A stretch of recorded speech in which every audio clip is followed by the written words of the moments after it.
സെയ്ഹഫിർ സൈനിക പരിശീലന കേന്ദ്രത്തിൽ സൈനിക പ്രകടനങ്ങളും അവരുടെ കരുത്തും നേരിട്ട് വീക്ഷിക്കുകയാണ് യുവ ഭരണാധികാരി Sheikh Hamdan bin Mohammed bin Rashid Al Maktoum. രാജ്യത്തെ സേവിക്കാനിറങ്ങിയ യുവ സൈനികർ തങ്ങളുടെ കഴിവുകൾ പ്രിയ ഭരണാധികാരിക്ക് മുന്നിൽ ഗംഭീരമായി പ്രദർശിപ്പിച്ചു. പുതിയ സൈനികരുടെ കഴിവുകളും തന്ത്രങ്ങളും അച്ചടക്ക മികവും നേരിട്ട് കണ്ടുബോധിച്ചു ഭരണാധികാരി.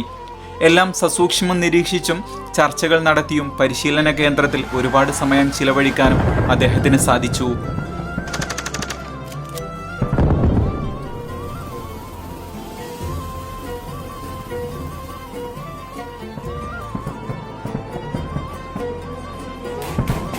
ഒരുപാട് വിശേഷണങ്ങളുണ്ട് ഈ യുവ ഭരണാധികാരിക്ക്. ദുബൈ കിരീടാവകാശി എന്നതിനു പുറമെ രാജ്യത്തിന്റെ പ്രതിരോധ മന്ത്രിയും ഉപപ്രധാനമന്ത്രിയും കൂടിയാണ് ഷെയ്ഖ് ഹംദാൻ. കൂടാതെ കഴിഞ്ഞ ദിവസമാണ് UAE സായുധ സേനയിൽ ലഫ്റ്റനന്റ് ജനറൽ പദവി കൂടി അദ്ദേഹത്തെ തേടിയെത്തിയത്.